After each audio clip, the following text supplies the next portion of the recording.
কেউ কেউ মনে করছে যে বিএনপি তো ক্ষমতায় আসবেই, এটা যদি টুকরো টুকরো হয়ে যাইতো তাহলে বোধহয় সম্ভবত নির্বাচনের তারিখটা খুব দ্রুত হয়ে যেত।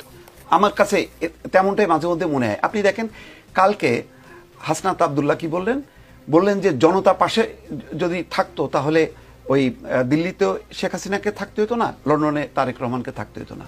আপনি দেখেন চট করে আজকে ধানের শীষ, আপনি শাপলা পাচ্ছেন না, আপনি ফাইট করেন, আপনি এখানে ধানের শীষ নিয়ে আসলেন কেন? দাড়িপাল্লা আনতে পারতেন তো, দাড়িপাল্লা তো হাইকোর্টে ঝুলানো আছে, আপনি সেটা তো বললেন না। সব কিছু টার্গেট করতেছেন কেন বিএনপিকে? এটা উচিত না।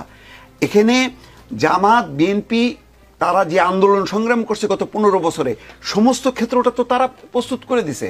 আপনি লাস্টলি আপনি ফাইট করছেন, আপনি তো ফাইট করবেন। আমার তো এখন যুদ্ধে যাওয়ার বয়স না, বয়স হচ্ছে আপনার। আমি যে কাজটা করছি আমি রাইটলি আমি মানে সেটা করে গেছি। আপনি যুদ্ধ করছেন, মুক্তিযুদ্ধ কি তোফায়েল আহমেদ করছেন? ফিল্ডে গেছেন? বা আওয়ামী লীগের যে নেতারা তারা কি করছেন? তারা তো কেউ করেননি। তরুণ বয়সের তারাই মুক্তিযুদ্ধ করে, তো সেই কাজটাই আমাদের জুলাইয়ের যোদ্ধারা করছে, সেই জন্য তো স্যালিউট। কিন্তু আপনি যদি এখন চট করে বলেন যে বিএনপিকে জামাতকে, নো, এটা ঠিক না। যার যা অবদান সেটাকে আপনাকে মানতে হবে। এখন মনে হচ্ছে যে ওই যে আপনি নিশ্চিত হয়ে গেছেন, ওই যে জরিপগুলি তো আরো মনে হয় বিপদে ফেলাই দিচ্ছে যে বিএনপি তো ক্ষমতায় যাবেই। এই যে ক্ষমতায় যাবে আপনি এটা ঠেকাবেন, আপনি কেন ঠেকাবেন ভাই? এই কাজটা তো আওয়ামী লীগও করছে। আওয়ামী লীগ জানে যে সুষ্ঠু নিরপেক্ষ নির্বাচন দিলে বিএনপি ক্ষমতায় আসবে, সেই কারণেই তো তাদের নির্বাচন ভীতি পেয়ে গেছিল।